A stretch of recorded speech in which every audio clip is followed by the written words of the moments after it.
When Neil Armstrong set foot on the moon, he uttered those famous words, "That's one small step for man, one giant leap for mankind." And indeed, it was a giant leap.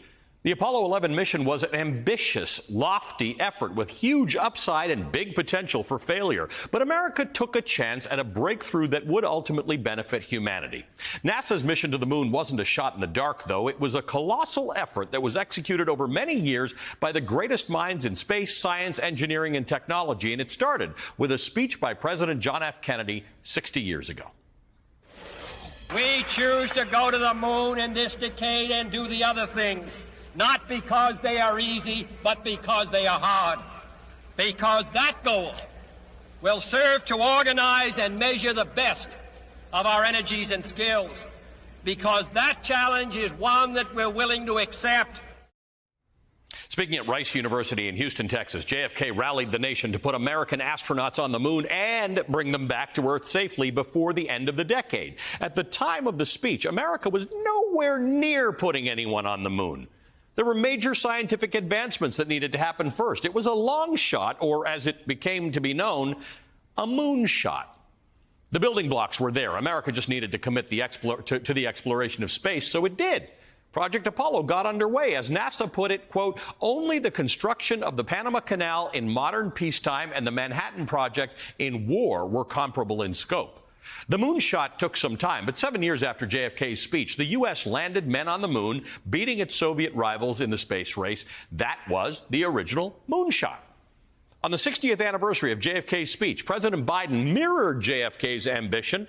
At the John F. Kennedy Presidential Library, President Biden announced new steps in America's next great moonshot, ending cancer as we know it.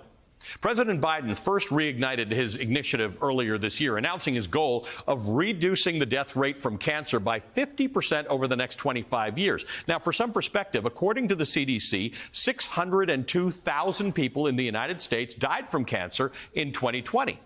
It's the second leading cause of death in America after heart disease. That's the bad news.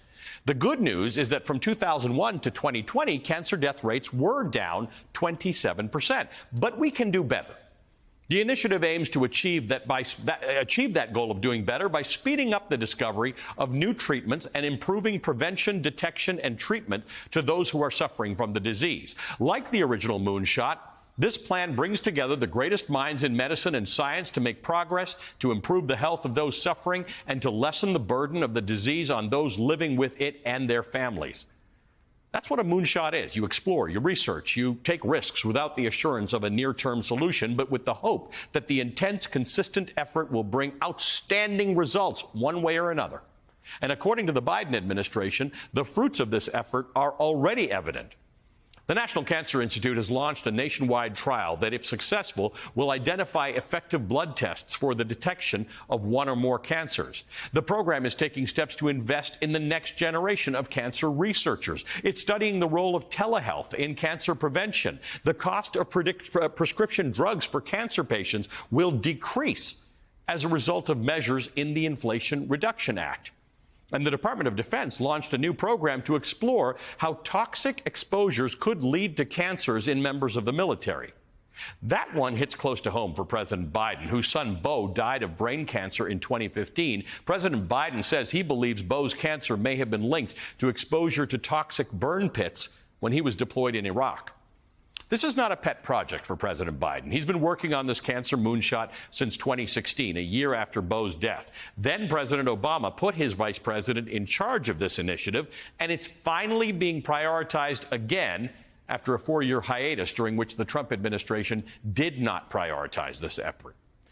In this era of hyper-politicization, it's hard to sometimes appreciate when government uses its strength to do the good things, things that the market or the private sector or academia or medical science can't do on their own. The power of good government is in bringing its resources to bear, to bring expertise and resources together to do the things that we do not do as well independently, especially the things that can actually improve the lives of Americans and ultimately of humanity. The cancer moonshot is less of a long shot now than the government is helping to end. Now that the government is helping to lead the mission, ending the vice-like grip that cancer has on humanity is worth trying to do, not because it's easy, but because it's hard.